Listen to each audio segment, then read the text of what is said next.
Hi all, welcome to Diversified Finance. My name is Lakal. So just a quick uh, video regards to Bitcoin price action and especially what happened overnight. So as you can see here, we have a very strong trend line and Bitcoin the price got supported on this trend line like few times. So it got over here, support over here, support over here, support over here, here and here. So it held as support like 5 times, right? So from that we know it's a very strong trend line.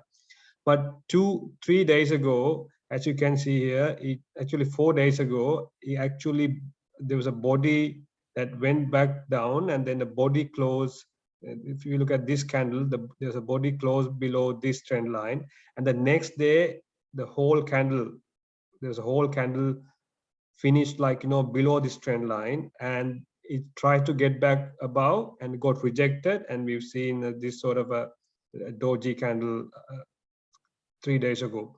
So when you in this kind of situation, and given that this trend line is like a very strong support, this is like a normally this is like a clear indication that we are going to go back down to this trend line, probably around like 37 or so.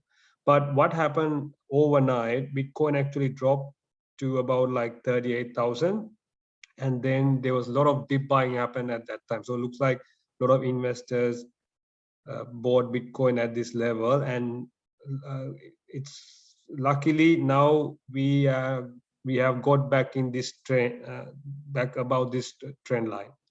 So it's for short term, it's somewhat bullish. That's what I believe. And now we need to make sure that it's not gonna go back below this trend line. And then if that's the case, we could be heading towards like $44,000, right? This is the next uh, price that we could expect if we see upward momentum in the future. And it's still very risky, right? I mean, these markets are not easy to trade if you're a trader, but if you're an investor and if you're investing for like 2 years, 3 years, there's no problem. You can buy Bitcoin right now and hold it for like 2 3 years. Like at these levels, it's still cheap. Like because we expect Bitcoin to go a lot higher. But if you're like a trader, like if you're doing like weekly, daily trading or weekly trading or like swing trading also, this this could be like a massive bear trap. Like could be a massive bear trap because everyone was expecting Bitcoin to go lower. Like I've seen like many YouTubers, like they've been bearish and then they expected Bitcoin to go to like maybe 37,000, but it just dropped to like 38,200, and that's it. Now it got back above this trend line. But I'm not going to be overly bullish just because like there's a bully up, because I've seen like a bullish candle, right? It cannot be bullish. So we have to wait and see. Now, at least now, if Bitcoin tends to uh, consolidate in this area, and then if it goes above 44,000, right here, or first it needs to go above like 43,000, right? And then if it goes above 44,000, then things are looking really good. So but we have to wait and see. uh, Economy wise, things are not looking good. Seems like, as per what the central bank of US said, the Federal Reserve said, they're going to be really aggressive, like in increasing interest rates. So that's not going to be good for the markets. But as I said, especially when you trade, like when you swing trade, you cannot be overly bullish or overly bearish, right? So you have to stay like 50-50. You have to have that kind of mindset.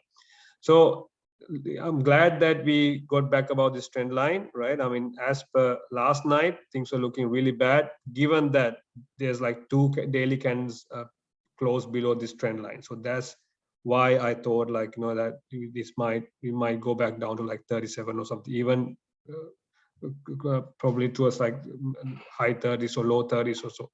But this is a good story for all of us, like given that we are in Bitcoin and we invested money in Bitcoin.